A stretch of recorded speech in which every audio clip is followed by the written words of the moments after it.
করার বিষয়। আমি বারবার বলি যে গণমাধ্যম হচ্ছে গণতান্ত্রিক রাষ্ট্রের চতুর্থ স্তম্ভ, এবং আগের যে তিন স্তম্ভ প্রশাসন বলেন বা বিচার বিভাগ বলেন এবং সরকার, এদের তদারকি করার কাজ কিন্তু গণমাধ্যমের, মানে কোথাও কোনো দুর্নীতি হচ্ছে কিনা বা কোথাও কোনো ঝামেলা হচ্ছে কিনা, কোথাও অনিয়ম হচ্ছে সাংবাদিকরা তদারকি করে। আমরা কি আসলে সাংবাদিক হিসেবে আমরা কি আসলে নিজেরা কাউকে মারতে পারি? যদি এই প্রশ্ন করি, আমি আমার উত্তর হচ্ছে না। একজন গণমাধ্যম কর্মী যখন সে করবে তখন তার পেশাগত পুলিশের সাথে আমাদের সম্পর্ক কেমন হবে এমন যদি আমি বলি, সেক্ষেত্রে দেখা যাবে অপরাধীদের নিয়ে কাজ করে, অপরাধ নিয়ে কাজ করে, অনিয়ম নিয়ে কাজ করে, সাংবাদিকরাও অনিয়ম নিয়েই কাজ করে। এবং অধিকাংশ ক্ষেত্রেই ৯৯% জায়গায় দেখা যায় পুলিশের সাথে সাংবাদিকদের এবং সাংবাদিকদের সাথে পুলিশের একটি বিশেষ অনুভূতি থাকে কিংবা একটি ভালো আন্ডারস্ট্যান্ডিং থাকে। কেউ যদি বলে যে আমি পুলিশ সাংবাদিক, তাকে যথেষ্ট সন্দেহ করেন। কেউ যদি বলে যে আমি সাংবাদিক, ওই সাংবাদিককে যথেষ্ট সম্মান করেন। তবে বুলবুলের ঘটনাই এমন গেছে। ঘটনাটার যদি আমি আরো ভালো করে মনে করাই আপনাদেরকে, বিকাল 4:30টার সময়, 5:30টার সময় একটি রাস্তায় বাকবিতণ্ডার ঘটনা। সম্ভবত পুলিশের যে ভ্যান, সেই ভ্যানটি বিজয় সরণী সিগন্যাল থেকে নাবিস্কোট যে রাস্তাটা, তেজগাঁওয়ের যে রাস্তাটা, সেদিকে যাবে বায়ের মোড় দিকে। এখানে আমরা দেখেছি রাজধানীতে জ্যাম কিন্তু অনেক বড় একটা সমস্যা। সেই জ্যামের কারণে কিন্তু আমরা দেখেছি রাস্তা কিন্তু প্রায় সময় মানুষের সাথে কথা কাটাকাটি হয়, এবং সেই কথা কাটাকাটির একটা পর্যায়ে সেটা হাতাহাতিতেও যেতে দেখেছি আমরা। তবে এখানে যে হাতাহাতির ঘটনাটি ঘটে, সেটি একজন নারীকে একজন পুলিশ সদস্য মারধর করেন, কয়েকজন পুলিশ সদস্য, এবং সেই ঘটনার ভিডিও চিত্র ধারণ করছিলেন গ্লোবাল টিভির বুলবুল হুসাইন। পরবর্তীতে তিনি যখন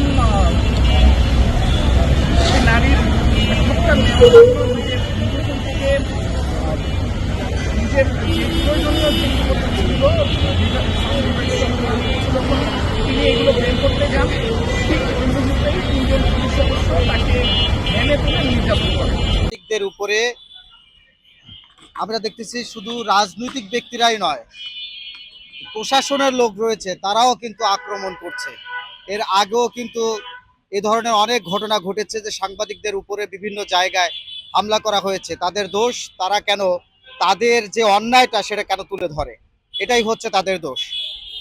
যে দিনটা আসলে বুলবুলের সাথে যে দিনটা আসলে ঘটনাটি ঘটেছে, সেই একই দিনে জগন্নাথ বিশ্ববিদ্যালয়ে আমরা দেখেছি বাংলাদেশ টাইমসের রুহুলের মোবাইলটা কেড়ে নেওয়ার চেষ্টা করছিল কিছু রাজনৈতিক ব্যক্তি, ছাত্র দলের কিছু লোকজন।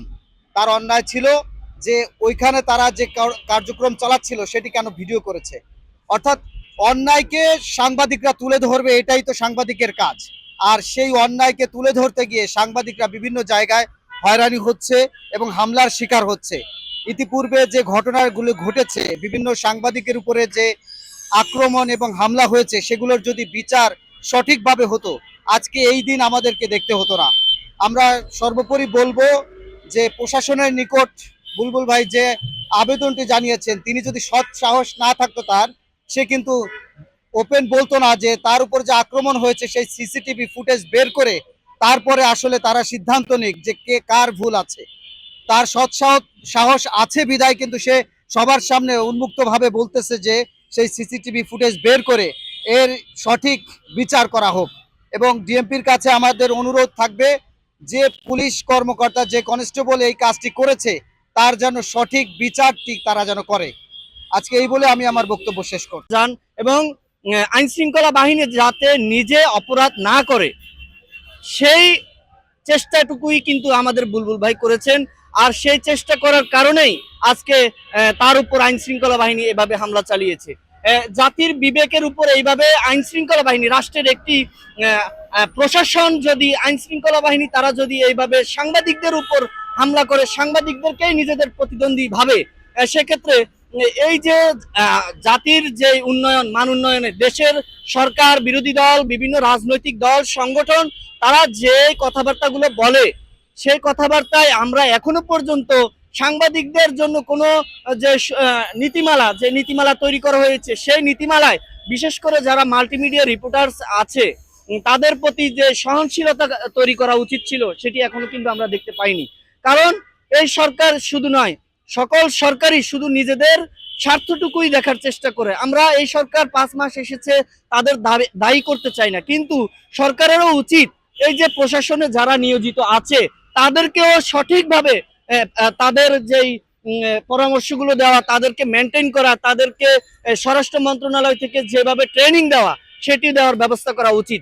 তাদেরকে শেখানো উচিত যে একজন কনস্টেবল কখনো সাংবাদিকদের উপর এইভাবে চড়াও হতে পারে না, কারণ সে আইন শৃঙ্খলা বাহিনী, সে প্রশাসন। আর যিনি জাতির বিবেক, যিনি সত্যকে সত্য তুলে ধরার চেষ্টা করে, সেই সাংবাদিকের উপর এভাবে হামলা করা তার অধিকার নেই।